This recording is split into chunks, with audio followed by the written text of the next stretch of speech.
पहले जैसे जीवन एक यात्रा है, मंजिल नहीं है। जीवन जब तक है तब तक आपको यात्रा करनी ही रहेगी, यानी कि जब तक आप हैं तब तक आपको मेहनत करनी है। इसी के साथ हम शुरू करते हैं। जैसे कि देखिए, ये आपका है वैद्युत ध्रुव, मैंने पहले से लिख रखा है, इससे टाइम कम लगे।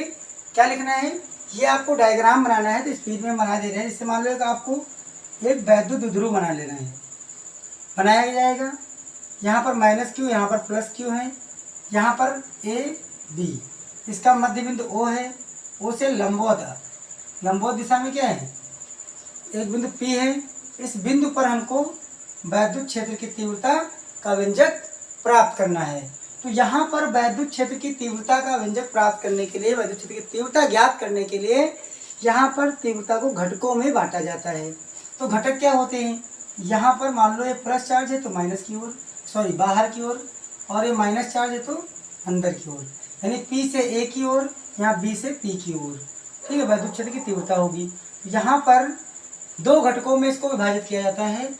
एक तो यहाँ पर होता है E1 sine cos theta, E2 cos theta. यहाँ पर क्या होता है, E1 साइन थीटा और यह है E2 साइन थीटा, यानी कि साइन और कॉस के घटकों में इसको बांट दिया जाता है। ये टोटल इसकी परिणामी तीव्रता हो जाती है।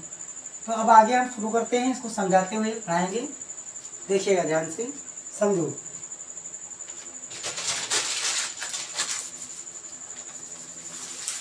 इस प्रकार से इसको बनाना है। डायग्राम बनाने के बाद आपको क्या लिखना होगा, माना कि एक कोई वैद्युत ध्रुव ए बी किसी ऐसे माध्यम में इस रखा है जिसका परावर्तांक k है, जिसका परावर्तांक क्या है, k है, जिसका परावर्तांक k है, जिसके मध्य बिंदु O से लंब अर्धक पर r दूरी पर कोई बिंदु P है जिस पर वैद्युत क्षेत्र की तीव्रता का व्यंजक प्राप्त करना है। तो यहाँ पर देख लीजिए, इसको देख करके सिर्फ लिखना है, माना ए बी कोई ध्रुव है, इसका मध्य बिंदु क्या है, O है। इस मध्य बिंदु पर लंबार्धक डाला गया है। यहाँ पर मान लो r दूरी पर एक बिंदु क्या ले लिया गया है, P, एक बिंदु क्या है, P है। इसी बिंदु पर हमको वैद्युत क्षेत्र की तीव्रता का व्यंजक प्राप्त करना है। तो कैसे प्राप्त होगा समझना। तो यहाँ पर हमको ज्ञात करना है। तो यहाँ पर हमको वैद्युत क्षेत्र को हम क्या करेंगे, घटकों में विभाजित कर देंगे। ये हो गया cos theta, E1 cos theta कह सकते हैं इसको, E2 कॉस थीटा कह सकते हैं इसको, और ये आपका क्या होगा, E1 साइन थीटा और E2 साइन थीटा। तो यहाँ पर पहले हम निकालेंगे माइनस क्यू के कारण वैद्युत बिंदु P पर तीव्रता कितनी होती है, E1 बराबर 1/4πε0 के परावर्तांक के माना गया है यहाँ पर के Q/r²। तो अब r की समस्या क्या है, r कहाँ से लाएंगे, तो इसको लिखने से पहले हमको r निकाल लेना पड़ेगा। क्योंकि समझिए, यहाँ A से P और B से P ये मध्य बिंदु पर खींचा गया लंब है। तो किसी भी बिंदु पर दोनों दूरियां क्या होती हैं, बराबर। तो आपको ये दिखाई दे रहा है लंब है, तो यहाँ पर 90 का कोण बनेगा, तो ये समकोण हो जाता है। क्या हो जाता है, समकोण। अगर ये समकोण हो जाता है, इसका तात्पर्य ये हुआ ये समकोण त्रिभुज है, तो ये कर्ण हुआ। क्या हुआ, कर्ण। तो ये 90 के सामने वाला क्या होता है, कर्ण होता है। तो हम इसको कर्ण मानते हुए पाइथागोरस प्रमेय से हम लोग लिख देंगे ए बी बराबर AP बराबर BP बराबर A से P और B से P, दोनों दूरियां बराबर हैं, बराबर अंडर रूट क्या होता है, आधार स्क्वायर, यानी कि आधार का मतलब L का स्क्वायर और लंब का मतलब R का स्क्वायर। ये आपका AP और BP दोनों निकल आएंगे। अब आपको करना क्या है, ये लाइन अब लिखनी है आपको, माइनस क्यू के कारण बिंदु P पर तीव्रता E1 बराबर, देखो माइनस क्यू लेंगे तो E2 लेंगे, क्योंकि ये अंदर की ओर है, माइनस की तीव्रता अंदर की ओर होती है। तो E2 बराबर 1/4πε0 के क्यू अपॉन आर स्क्वायर। तो आर का मतलब है AP स्क्वायर, AP का मतलब कितना है √L² प्लस आर स्क्वायर। जब इसका स्क्वायर करते हैं, जब इसका हम स्क्वायर करेंगे, स्क्वायर से अंडर रूट कट जाएगा तो बचेगा L² प्लस का आर स्क्वायर। समीकरण नंबर 1। फिर लिख देंगे प्लस क्यू के कारण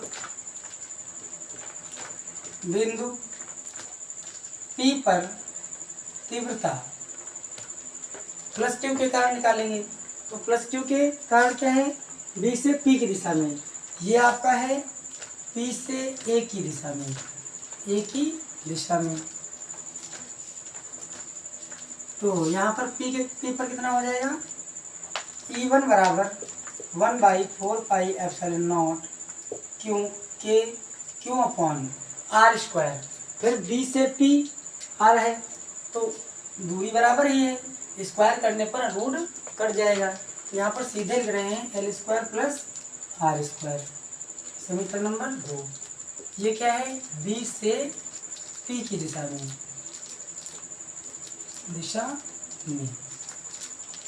समझिएगा। अब ध्यान देना, चूंकि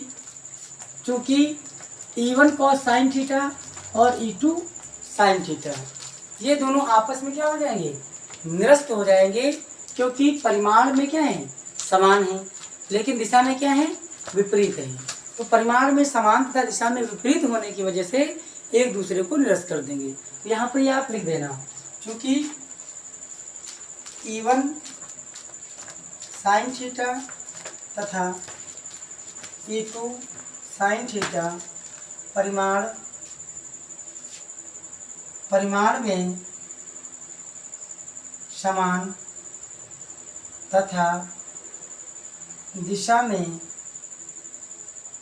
विपरीत हैं, अतः इसलिए दोनों निरस्त हो जाएंगे।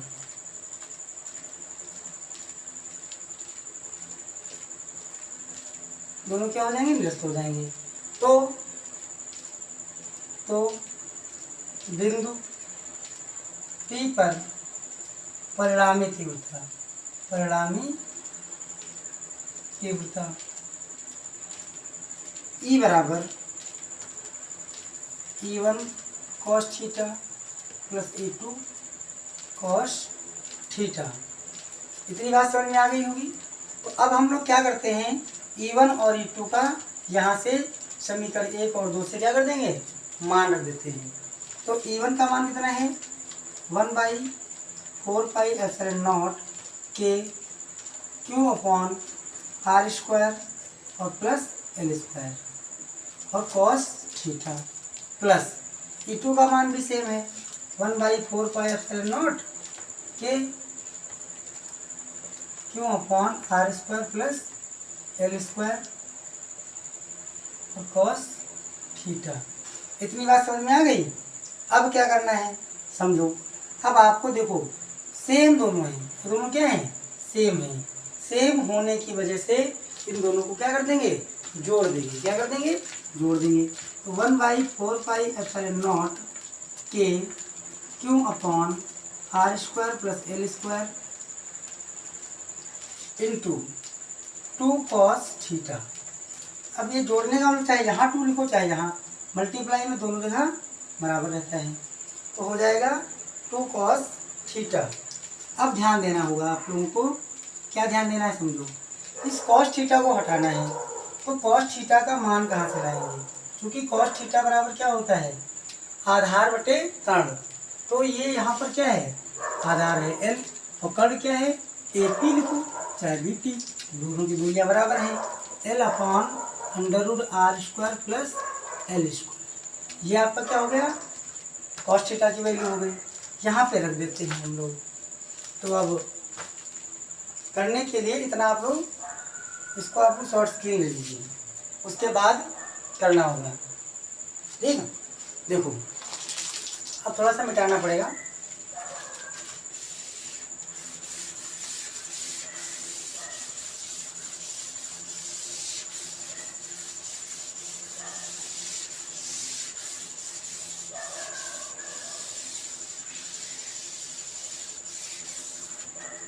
इसके आगे लिखना है आपको ई बराबर क्या बचा आपका 1/4πε0 के Q upon r² + l² dot 2 cos theta का मान रख देते हैं। cos थीटा का मान कितना है l/√r² + l²। ये cos थीटा का मान हो गया।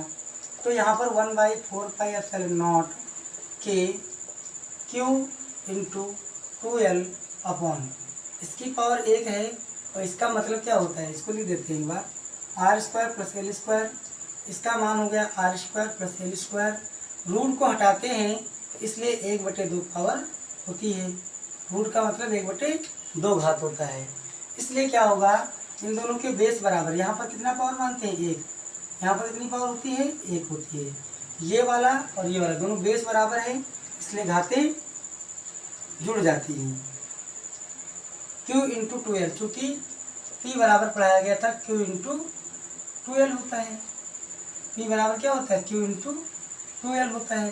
तो P यहाँ Q इंटू 2L की जगह कर लेते हैं P अपॉन क्या हो जाएगा यहाँ पर r² + l² की पावर 1 और 1/2 1 + 1/2 को जोड़ेंगे 2 1 कम 2 3 3/2 आएगा। कितना आएगा 3/2। बात समझ में आ गई। यहाँ पर 1 है यहाँ पर 1/2 है दोनों को जोड़ोगे तो आएगा 3/2।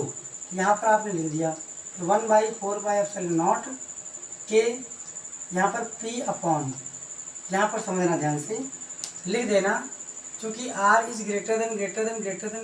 L। R का जो मान है वो L से बहुत बड़ा है इसलिए R की तुलना में जो L होगा वो 0 हो जाएगा। क्या हो जाएगा 0 हो जाएगा। इसलिए L का मान 0 हो जाएगा और आप लिखेंगे r² और इसकी पावर 3/2। 2 से 2 कट जाएगा तो आपका बचेगा 1/4πε0 के P अपॉन r³। ये आपका E का फार्मूला आ जाता है। यदि और लिख सकते हैं यदि निर्वात में रखा हो ये जो द्विध्रुव है यदि द्विध्रुव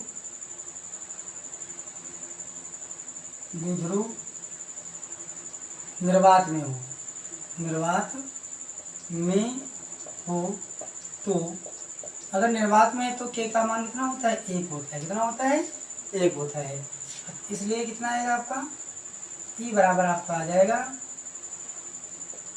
1/4πε0 P/r³। ये आपका आंसर आ जाता है। कोई दिक्कत? उम्मीद करते हैं आपको अच्छे समझ में आया होगा। अगर वीडियो अच्छी लगी तो लाइक कमेंट और शेयर सब्सक्राइब जरूर करिए और कमेंट करके बताइए कि समझ में आ रहा है कैसे, आपको क्या ज़रूरत है। अगर कोई डाउट है तो आप कमेंट कर सकते हैं। Thank you for watching.